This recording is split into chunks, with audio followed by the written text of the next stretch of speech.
The room of waiting. The rain came down in thin needles, tapping rhythmically against the tall windows of Whitmore Manor. The estate, perched on the highest hill in Elmsworth, had once been the jewel of the countryside. Now, ivy clung to its walls like sorrow refusing to let go, and shutters creaked on rusted hinges. Inside, everything lay frozen in time. The grandfather clock in the foyer had long stopped ticking, halted at 3:45 p.m. The same hour Eleanor Whitmore had vanished 20 years ago.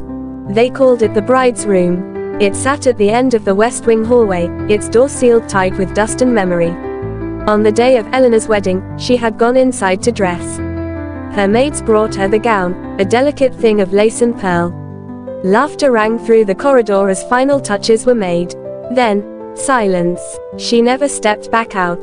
Thomas Granger, her betrothed, had waited at the altar for hours. Guests murmured. The air grew heavy. By nightfall, the search began. The room was empty, the gown gone, the windows locked from within. No note, no struggle, no Eleanor. Thomas never gave up. He lived alone in the mansion, refusing to move anything, even the flowers she had chosen.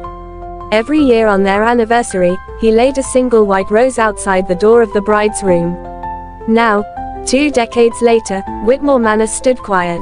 Thomas had passed the year before, leaving behind a legacy of longing. Only one person remained to care for the estate, George, the caretaker, now grey and hunched, but loyal. That night, as thunder rolled over the moor, George noticed a light flicker upstairs. He squinted, thinking perhaps it was a trick of the storm. But no, a steady, golden glow seeped from beneath the door of the bride's room, and trembling, he climbed the stairs, every step echoing in the empty hall. He hadn't opened that door since the day she vanished. But the key still hung around his neck, beside a locket containing a picture of Eleanor smiling on her 18th birthday. The lock clicked, the door opened, and there she was. Eleanor, standing before the mirror, dressed in the same lace gown.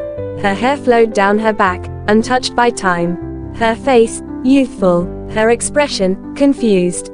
She turned, eyes shimmering. "Is it time?" she asked softly. "Are the guests still waiting?" George's mouth went dry. He nodded, though his voice had failed him.